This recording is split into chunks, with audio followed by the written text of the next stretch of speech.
Well, it's so nice to be with Greg again from Xera Plants. And Greg, we've been to your shop in Portland, we've been to your house, but now we're at your growing facility where you have even more plants to talk about today. Indeed, yeah. So I've brought out kind of a small selection out of our greenhouses, just talking about planting for diversity in the garden. So generally when I think of that, I usually think of trying to get as many plant species as possible in as small of a space as possible.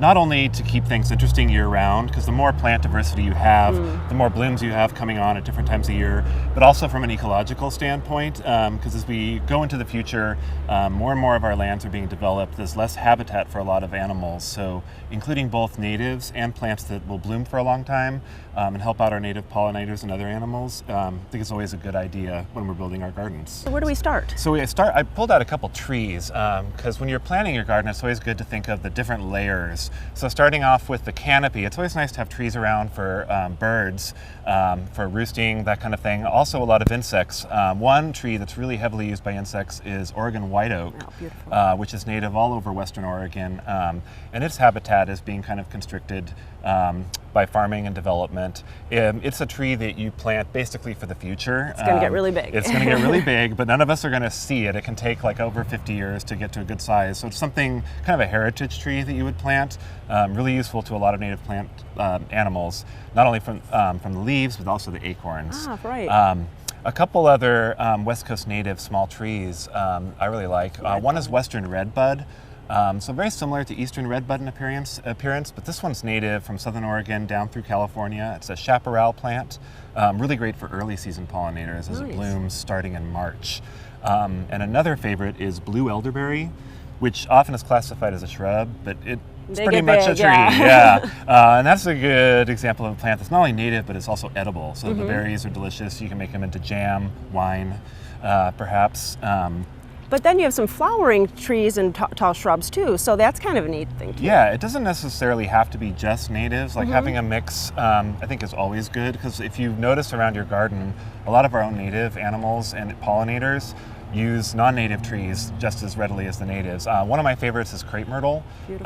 It'll come into bloom after most of our other trees have already finished. Bees really love crepe myrtle, and the birds love to pop up in the branches in the winter and eat the seeds out of the little pods. Right next door with the lovely lavender blue flowers is vitex or chase tree. It's another late season bloomer. So if you notice around a lot of neighborhoods, a lot of gardens primarily have spring blooming trees, so lots of magnolias and cherries. Vitex and crepe myrtles are both trees that'll start in July, August, and go on through the fall. So kind of promotes not just a lot more going on in your garden, but diversity for insects and animals. Okay, so what about middle of the garden? So now we're talking about maybe a shrub, big shrubs, or small trees? I picked out a couple favorites for, these are more uncommon native plants up and down the West Coast. This is coffeeberry.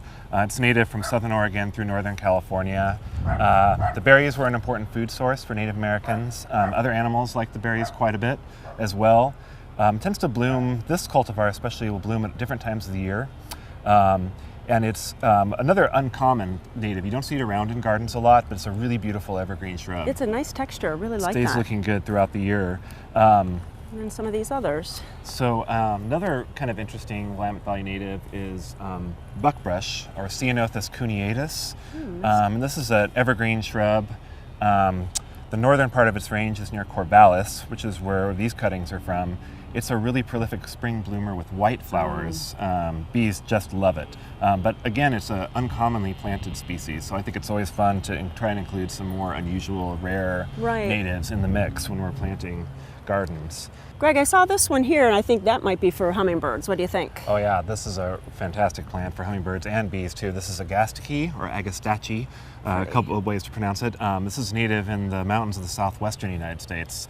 It's one of my favorite perennials because each flower spike will just keep opening up buds all the way through the season. So for about 5 months of the year, so it blooms forever. So to find all these plants and for tips on how to diversify your garden so it's beautiful all year round and invite all of the native insects, please go to gardentime.tv. We'll click you over to Xera Plants website and you can find out the information on where to find them in Portland.